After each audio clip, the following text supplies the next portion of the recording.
And then we sailed away on a ship in the sky. Maybe I'm going to bed. Oh, Mother, he really is wonderful, isn't he? See how well he sails the ship. George? George? Now what, Mary? Nana, did you see? Oh! You know, I have the strangest feeling that I've seen that ship before. A long time ago. When I was very young. George, dear. Father. When there's a smile in your heart, there's no better time to start. Think of all the joy you'll find when you leave the world behind and get your cares goodbye. High up and far,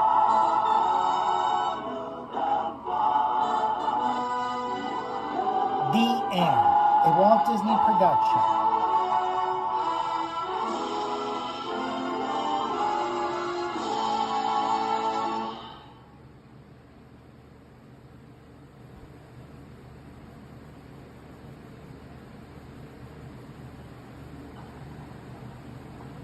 Don't worry, there's nothing wrong with your television set. This is a Pixie Bell. The sound is much too high for human ears. Oh, there you are, Tink. Hey, get that stuff off of me. If you're familiar with the story of Peter Pan, you know that a little sprinkling of Tinkerbell's fairy dust can make you fly. Tink. Tink, wait a minute. Haven't you forgotten something? Aren't you going to take the audience along? Come on, everybody. Here we go! Up to Neverland! Fly away with us, second star to the right and straight on till morning, and discover the behind-the-scenes story of how the timeless tale of Peter Pan was transformed into a soaring Disney classic. But Peter, how do we get to Neverland? The story of Peter Pan began its life on the London stage in 1904. It was written by Scottish novelist and playwright James Matthew Barrie. Sir James Barrie was inspired. I guess he was visited by the muse when he created Peter Pan. It was just a marvelous idea. And the testament is the fact that it's lived all these years and had so many incarnations. He created something that I guess will be immortal. In 1913, a touring company of Peter Pan was seen by this youngster in the small town of Marceline, Missouri. The boy was Walt Disney. He never forgot this epic of boyhood and its unique combination of fantasy and swashbuckling adventure. In 1924, Walt also saw a silent film version of Peter Pan, starring Betty Bronson as Peter. The film contained many innovations, such as a live actress playing Tinkerbell, and special effects that were the state-of-the-art for their day. The silent film, however, adhered to many of the conventions of the stage version of Peter Pan, including the stars rather obviously flying on wires, I flewed. a performer in a dog suit as Nana, and a costumed actor as the crocodile. Walt Disney's efforts to make Peter Pan as an animated feature actually began in the late 1930s during the production of Snow White and the Seven Dwarfs, in an era when Disney's filmmaking imagination was at its peak. Animation was in many ways the ideal medium for Peter Pan because it's a fantasy. Walt Disney himself noted, "The cartoon method gave us many advantages over the stagecraft of Barrie's day, which no amount of pixie dust could cure." Here, for the first time, was a medium where the imagination is limitless. Animation could do anything, and you're so free to do things, to picture things, to show people things that you couldn't do on stage.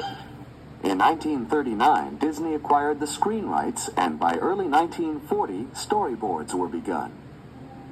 These never-before-seen watercolor illustrations by renowned British artist David Hall were part of Disney's initial work. Hall had also done extensive visual development of Alice in Wonderland for Disney in 1938. In this early version of the story, Nana traveled with Peter and the children to Neverland, as seen in these rare original story sketches.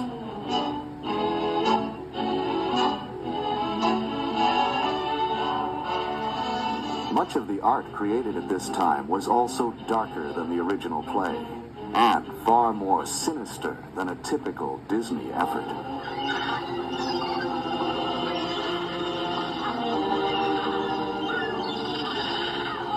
Now, my dear princess, this is my proposition. You tell me the hiding place of Peter Pan, and I shall set you free. Talk.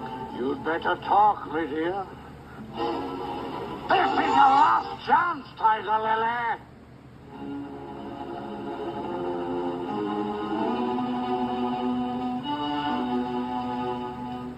Peter!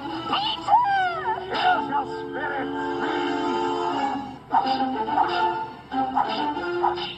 Give it to him, Captain. Feed him to the brisket. Tiger Lily.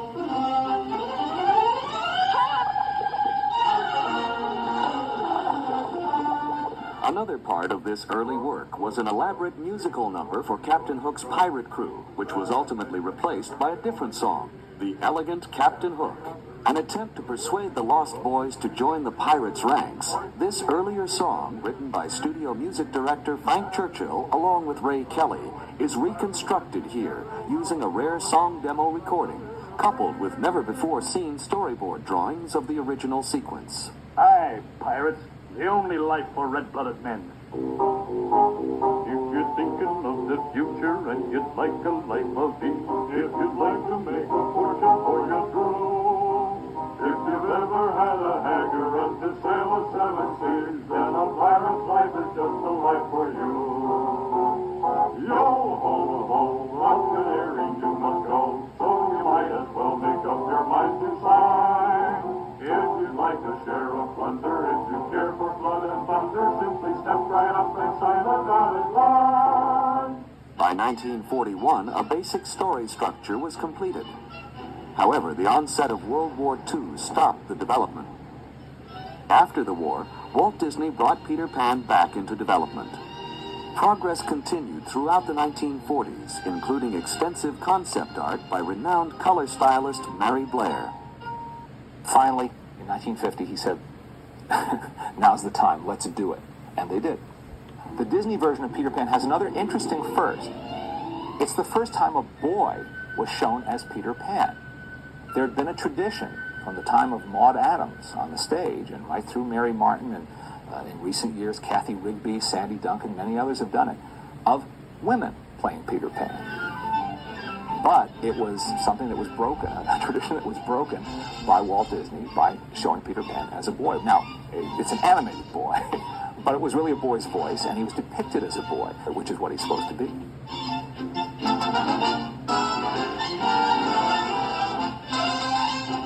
Walt assigned the character of Peter Pan to animator Milt Kahl. I remember hearing Milt Kahl lecture about animation one time, and he said that one of the real challenges for him was animating weightlessness. Animating a character who is sort of floating in midair. Not flying, but just sort of floating. It's details like that that we in the audience are not supposed to think about. Of course, we shouldn't. We're involved in the story. Young Bobby Driscoll was assigned to the role of Peter.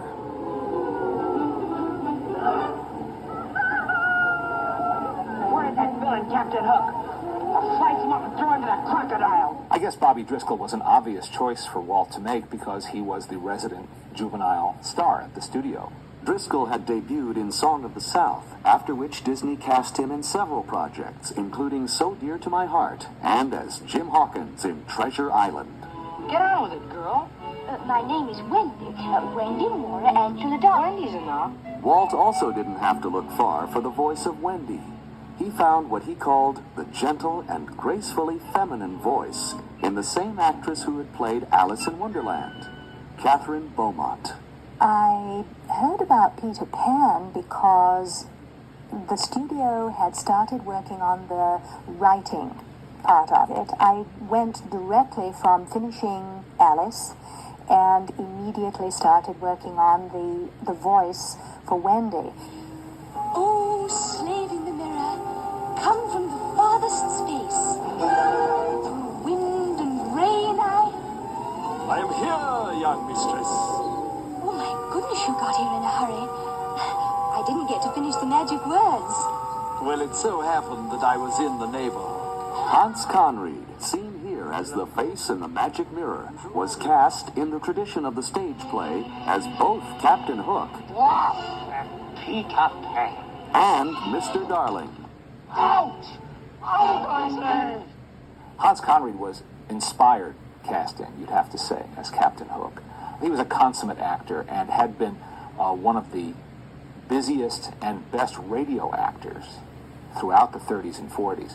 So he was well schooled in how to act a part vocally. Peter Pan will be blasted out of Neverland forever. To bring the villainous Captain Hook to animated life, Walt assigned veteran animator Frank Thomas. So I was wondering who was going to get the juicy assignment of doing Captain Hook, and I heard that Walt wanted me to do it. I thought, gee, putting me on that kind of a villain, a comic thing. The story man, Ed Penner, had seen him as a foppish guy, grand manners, thought this is the way to live, midnight suppers, wine, all these gourmet connoisseur type things. While the director saw him as a tough, mean guy who'd shoot the cannon and shoot his own crew on the ship, and he was a menacing villain. He was a menacing opponent for Peter Pan. Now let me see. Where was I? Walt knew that for his version of Peter Pan, Tinkerbell would have to be developed as a fully realized character. From the late 1930s on, character sketches trace Tinkerbell's development, and each reveals the then current conception of feminine beauty. The character that I worked on was Tinkerbell, and Tinkerbell was visualized as a spot of light, which no doubt was something like a strong flashlight that moved around on the background of the stage. In our medium, you couldn't just use a spot of light. So I came up with the design that you see here. She's a pure pantomime character, which in itself I think is very interesting. That she didn't talk, but you know what she's thinking. There's been a rumor for years that she was patterned after Marilyn Monroe. It's the kind of likable story people will repeat because it sounds good, but it doesn't really wash because she was not a star yet. She was not a superstar or a pop culture icon. She was in Hollywood, but the designers and animators at Disney wouldn't have known who she was. I was Tinkerbell. I got this call to come over to Disney to do this audition. And they said, we want her to step on a mirror, a hand mirror that's on a dresser, look down, preen herself, and then suddenly see her hips and be very uncomfortable with the size of them. So I did. I said, certainly. And I stepped on and I looked down and I saw my hips and I measured them. I stamped my foot and marched away. And they said, would it be convenient for you to come next Tuesday? So they knew that I had the imagination that they needed. The use of Margaret Carey as a live model for Tinkerbell was only part of the considerable reference used by Disney animators to bring Peter Pan to the screen. The second part of my performance after the recording was done was what was really making the film, although in this situation it wasn't a film the audience saw. It was only for the animators, and it basically was done so that the animator could watch the action taking place. The audience always got confused when we talked about live action help. We'd say, well, an artist needs a model. You gotta have something to guide you.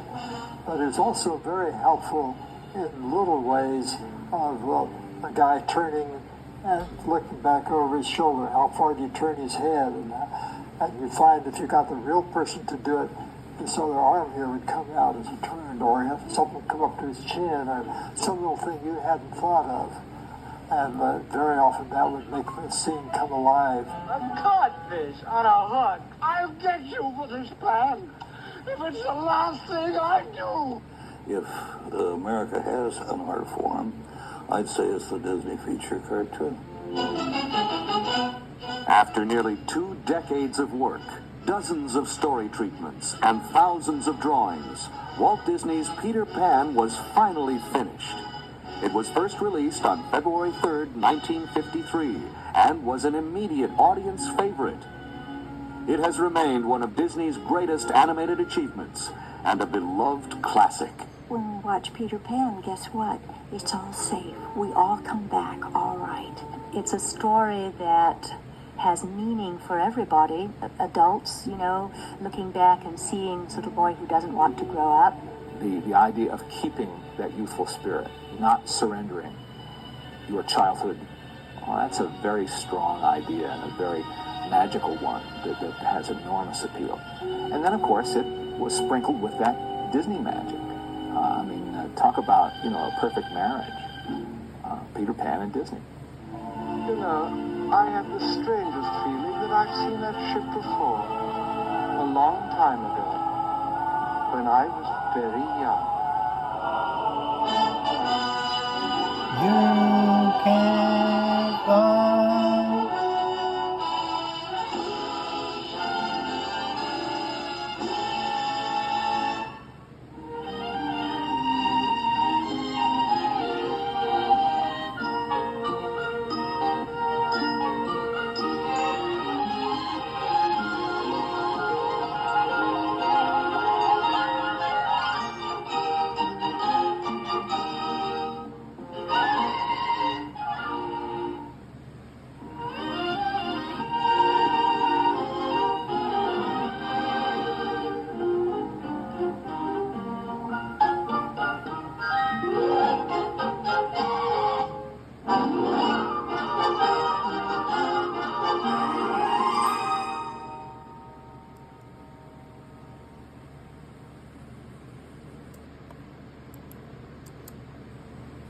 Coming soon to theaters.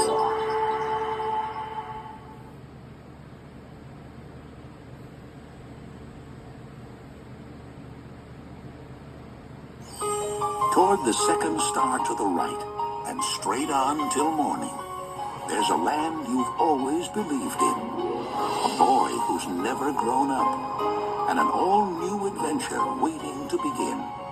Walt Disney Pictures presents Peter Pan in Return to Neverland. Punish me! I'm not Wendy. I'm her daughter, Jane. Cast off, you mangy dog! I've got a little surprise for you, Peter Pan. For me? Ow! Peter Pan?